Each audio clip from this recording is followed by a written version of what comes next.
আমি নিয়মিত নামাজ পড়ার চেষ্টা করি, কিন্তু মোবাইলে নাটক সিনেমা দেখতেও ভালো লাগে, মাঝে মাঝে দেখি। প্রশ্ন হলো, আমার নামাজ আল্লাহ তাআলা কবুল করবেন কিনা?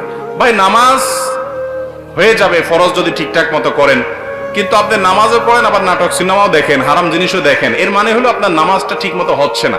নামাজ যদি খুব ভালোভাবে হয়, তাহলে অন্যায় অশ্লীল কাজ থেকে নামাজ আপনাকে কি করবে? বিরত রাখবে। যদিও আপনার নামাজ ত্রুটিপূর্ণ, তারপর আপনি নামাজ ধরে রাখবেন।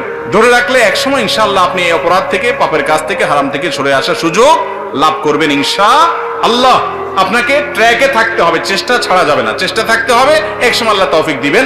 আর মনে রাখবেন, আপনি নামাজ পড়ছেন, আল্লাহর কাছে ইবাদত নিবেদন করছেন, আবার যে কাজগুলো করছেন সেগুলো আল্লাহ, হারাম কাজগুলো করছেন সেগুলো আল্লাহ নিষেধ করেছেন। যে আল্লাহর নির্দেশ পালন করতে গিয়ে নামাজ পড়ছেন, সে আল্লাহর নির্দেশ পালন করতে গিয়ে আপনার চোখকে হেফাজত করতে হবে, কারণ দুইটাই কার নির্দেশ? আল্লাহর নির্দেশ। হারাম জিনিস দেখাতে সাময়িক আরাম হয়, স্থায়ী আরাম হয় না। চুলকানির মতো, যখন চুলকাবেন খুব মজা লাগবে, চুলকানি শেষ, এরপরে জ্বলবে। আর চুলকানির সময় যদি না চুলকায়, একটু ডলে ডলে চুলকানিটা থামায় দেন, তাহলে দেখবে না, জ্বলবে না।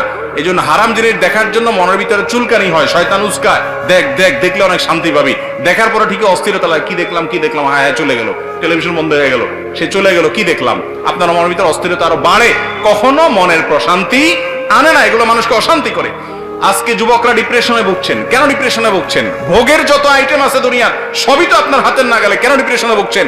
কেন আত্মহত্যার প্রবণতা বাড়ছে? কেন মানুষ ডিপ্রেশনের কারণে দিন দিন অস্থির হচ্ছে? কেন মানসিক রোগী তরতর করে বেড়ে চলেছে? মূল কারণ হলো শান্তির ট্র্যাক থেকে সরে গেছে। শান্তি ভোগের মধ্যে নাই, শান্তি নাটক সিনেমায় বুধ হওয়ার মধ্যে নাই, শান্তি মাদকের বোতল হাতে নেওয়ার মধ্যে নাই, শান্তি জেনার মধ্যে নাই, শান্তি চোখের জেনার মধ্যে নাই, শান্তি দুনিয়াতে ভোগ আনন্দের মধ্যে নাই। শান্তি হলো আল্লাহর আনুগত্যের মধ্যে থেকে যতটুকু বৈধ ভোগ আছে ততটুকু করার মধ্যে। যে ব্যক্তি বিবাহের মাধ্যমে তার যৌন চাহিদাকে পূরণ করে এবং হালাল পথ ছাড়া হারাম পথে যায় না, আল্লাহ তাআলা তাকে শান্তি দেন। যে অশান্তির পথে যায়, হারাম পথে যায়, অবৈধ পথে যায়, আল্লাহ তাআলা তাকে শান্তি দেয় না। এই জন্য একের পর এক দেখবেন চেঞ্জ করতে থাকে তার লাইফ পার্টনার, কিন্তু শান্তি কোথাও পায় না, ডিপ্রেশনে ভুগতে থাকে। আল্লাহর কসম, এই দুনিয়াতে ভোগে আল্লাহ শান্তি রাখেন নাই, ত্যাগে শান্তি রেখেছেন, আল্লাহর নির্দেশ মানার মধ্যে শান্তি রেখেছেন। আলা বিযিকরিল্লাহি তাতমাইন্নুল কুলুব। যুবকরা শান্তি পাচ্ছেন না, ডিপ্রেশনে ভুগছেন, আল্লাহর ছায়াতলে আসেন।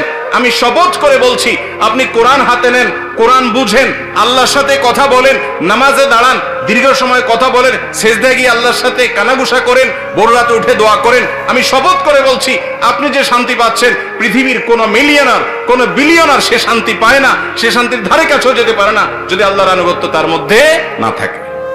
চেষ্টা করবো না ইনশাআল্লাহ? আল্লাহ তাআলা আমাদেরকে আমলের তৌফিক দান করুন। আমরা স্বর্ণ ও রূপার যাকাত দিয়ে থাকি। যদি